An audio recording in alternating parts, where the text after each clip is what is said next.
Doctor Baba Saheb Ambedkar open university.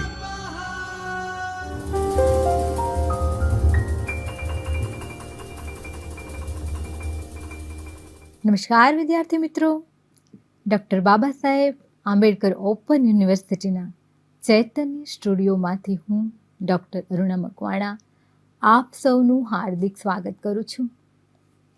તમારા એમએના અભ્યાસક્રમમાં MGT 104ના block number 4 અને એકમ નંબર 4 અંતર્ગત ગુજરાતી સાહિત્યમાં અનુવાદ પ્રવૃત્તિ આવે છે. તો આજે એના પર આપણે ચર્ચા કરીશું. ભગવદ્ ગીતાના શ્લોક જ્યારે આપણે વાંચીએ છીએ ત્યારે દરેક શ્લોકની નીચે ભાષામાં, આપણી ભાષામાં સમજૂતી આપી હોય છે અને જેને કારણે આપણને એનો ભાવાર્થ સમજાય છે ને આપણને ત્યારે ખબર પડે છે કે ભગવાન શ્રી કૃષ્ણ એવું કહે છે કે ફળની આશા રાખ્યા વગર કર્મ કરીએ જા.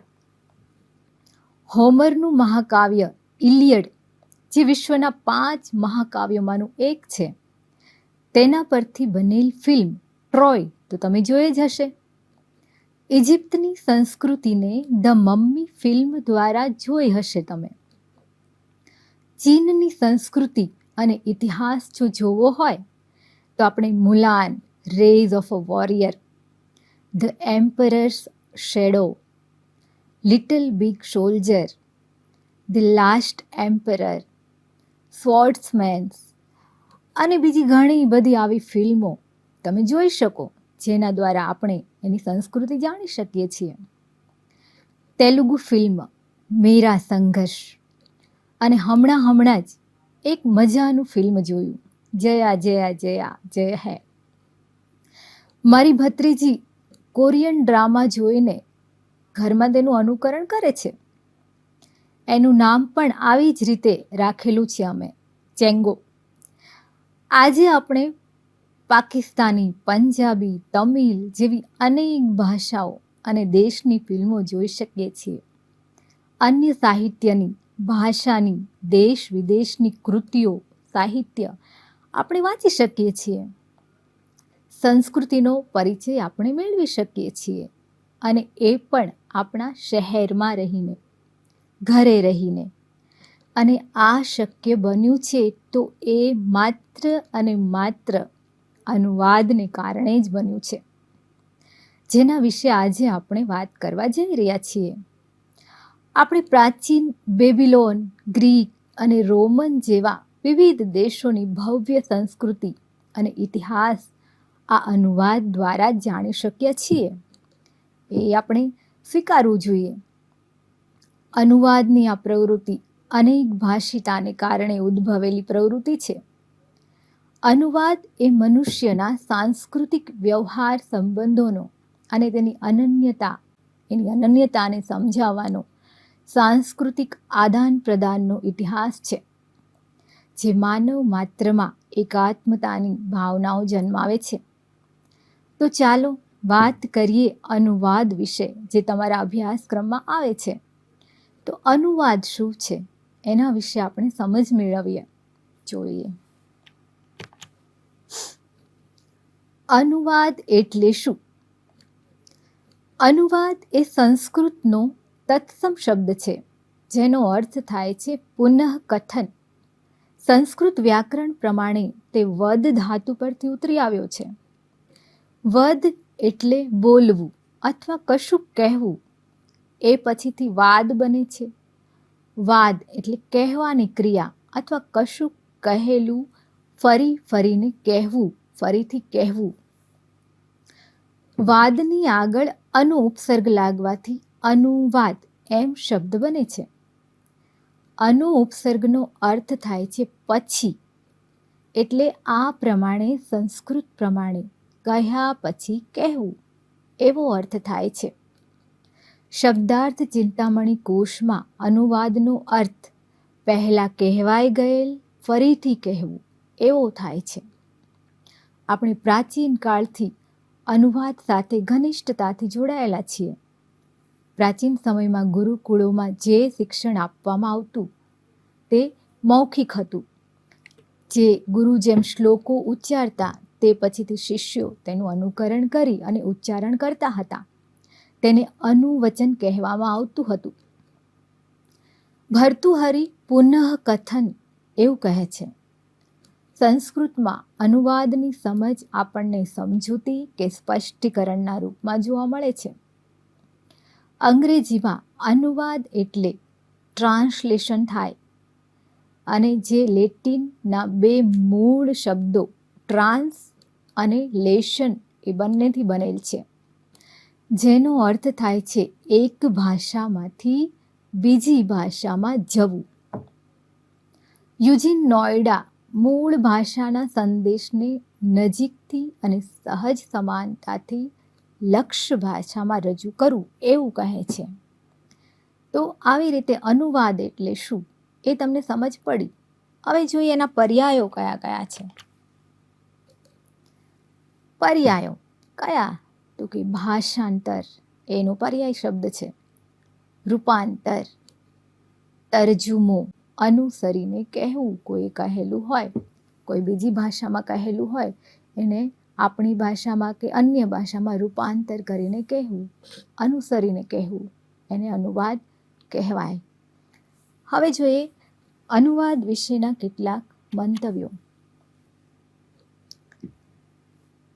નગીનદાસ પારેખ એવું કહે છે કે અનુવાદ એ જગતના સાંસ્કૃતિક સંપર્કનું મહત્વનું સાધન હોય. એ આપણા દેશની વિચારણા અને સર્જન પ્રવૃત્તિને ઉત્તેજે છે.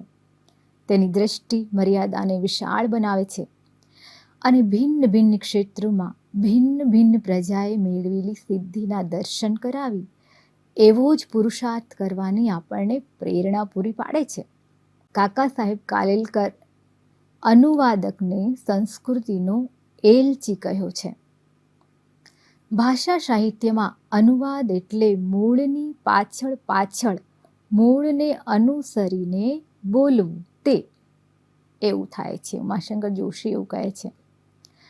આજના યુગમાં અનુવાદનું મહત્વ અને તેની ઉપયોગિતા માત્ર ભાષા અને સાહિત્ય સુધી જ મર્યાદિત નથી રહ્યું. તે આપણી સાંસ્કૃતિક, ઐતિહાસિક અને રાષ્ટ્રીય એકતા અને અખંડિતતાનું માધ્યમ છે.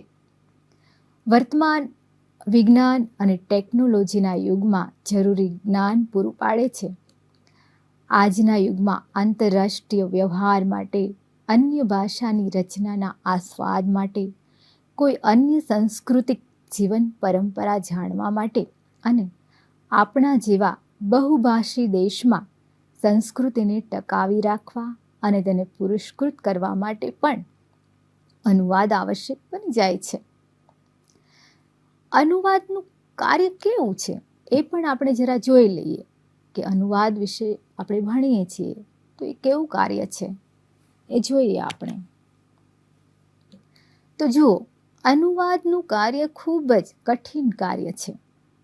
એ બહુ ચીવટતા માંગી લે તેવું છે. અનુવાદક પાસે ઘણી બધી તે સજ્જતા માંગી લે તેવું કાર્ય છે. અનુવાદ આડેધડ ન કરાય, આડેધડ ચાલે જ નહીં.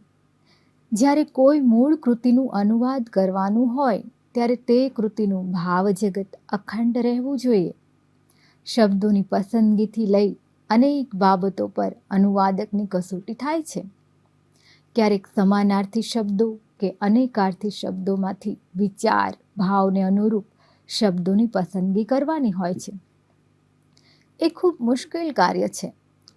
તેમાં મૂળ કૃતિનો રસ જળવાઈ રહેવો જોઈએ, પણ ધ્યાન રાખવાનું હોય છે.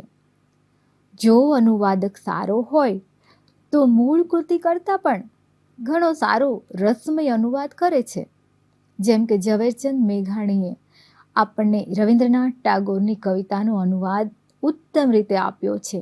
એ આપણે બધા જાણીએ છીએ. મન મોર બની થનગાટ કરે, મન મોર બની થનગાટ કરે. એ જુઓ, એ કવિતાનો અનુવાદ આપણને લાગે જ નહીં કે કોઈ અનુવાદ હશે, આપણું જ લાગે. તો આવી ઉત્તમ અનુવાદની કૃતિઓ કે કવિતાઓ જોવા મળે છે આપણને. આપણું રાષ્ટ્રગીત જનગણ મન એ રવિન્દ્રનાથે બંગાળી ભાષામાં લખ્યું હતું. દરેક અનુવાદ ભાષાંતર જ હોય છે, પરંતુ દરેક ભાષાંતર અનુવાદ હોય જ એવું જરૂરી હોતું નથી.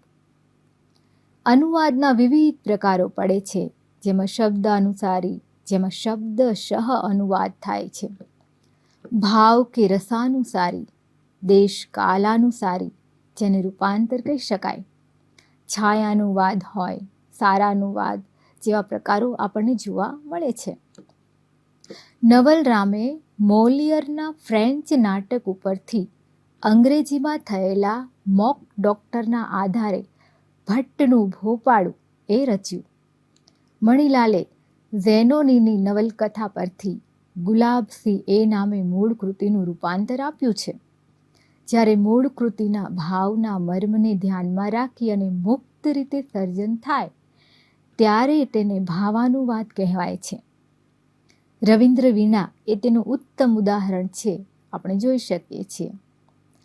આપણી અનુવાદ પ્રવૃત્તિનો વિધિવત આરંભ અર્વાચીન કાળમાં થયેલો છે. મધ્યકાળ તો ભક્તિના રંગે જ રંગાયેલું હતું, આપણે બધા જાણીએ છીએ. પુરાણો, રામાયણ, મહાભારત, ભાગવત જેવા ગ્રંથોનો પ્રભાવ આ યુગના સાહિત્ય પર પડ્યો. અનુવાદ પ્રવૃત્તિ જોઈએ તો ભાલણની કાદંબરી એ બાણની કૃતિનો અનુવાદ છે. જયશેખરે શુરી સંસ્કૃત કૃતિ પ્રબોધ ચિંતામણીનો અનુવાદ ત્રિભુવન દીપક નામે કરે છે, જ્યારે દશમ સ્કંધનો અનુવાદ ગુજરાતીમાં થયો છે. ભાગવત, યોગ વસિષ્ઠ, રામાયણ, ગીતા, ચાણક્ય નીતિશાસ્ત્ર, પંચતંત્ર, ગણિતસાર જેવી કૃતિઓના અનુવાદ પણ થયા છે. આમ અનુવાદ એ આજના યુગમાં ખૂબ જ જરૂરી માધ્યમ બની ગયું છે. વિકાસ અને વૈશ્વિકરણ પણ આજે અનુવાદ દ્વારા જ સંભવ બની શક્યા છે. તો આપણે જોયું કે અનુવાદ વગર તો વિકાસ શક્ય જ નહોતો. આપણે જાણીએ છીએ કે જ્યારે અંગ્રેજો ભારતમાં આવ્યા, આપણા કેટલાક ધુરંધરોએ, વિદ્વાનોએ અંગ્રેજી કેળવણી મેળવી, અંગ્રેજી શિક્ષણ મેળવ્યું, અંગ્રેજીનું સાહિત્ય વાંચ્યું, અંગ્રેજોની ભાષાને જાણીને એમની સાથે સંપર્કમાં આવ્યા. એ પછીથી એમની સંસ્કૃતિને અપનાવી, સારી સંસ્કૃતિને એમાં અનુવાદો કર્યા અને અનુવાદ દ્વારા આપણી સુધી આ બધું પહોંચ્યું. અને પછી આપણું સાહિત્ય છે, આ બધામાં ઘણી બધી વિવિધતાઓ આવી અને આવી રીતે અનુવાદ દ્વારા વિકાસ શક્ય બન્યો. આપણે ઘણી બધી સંસ્કૃતિઓના સંપર્કમાં આવ્યા, નવું શીખ્યા, નવી ટેકનોલોજી. આ બધું અત્યારે જે છે એ શેના કારણે છે? આ બધું જ કારણે તો છે.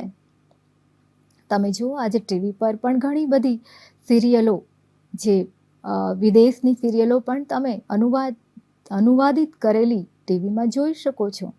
અને એના દ્વારા ત્યાંનું કલ્ચર, ત્યાંની રહેણી કહેણી, ત્યાંની ભાષા, તેઓના પોશાક, આ બધું જોઈને અનુકરણ કરીને આપણે ઘણું બધું શીખીએ છીએ. તો અનુવાદની આ પ્રવૃત્તિ પણ ખૂબ જ મહત્વની છે. તો આ હતી વાત અનુવાદ વિશેની, સમજૂતી આપણે અનુવાદ વિશેની મેળવી.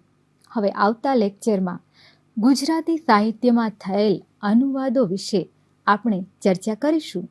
તો ત્યાં સુધી આપણે ફરી મળીશું બીજા લેક્ચરમાં. સ્વાધ્યાયઃ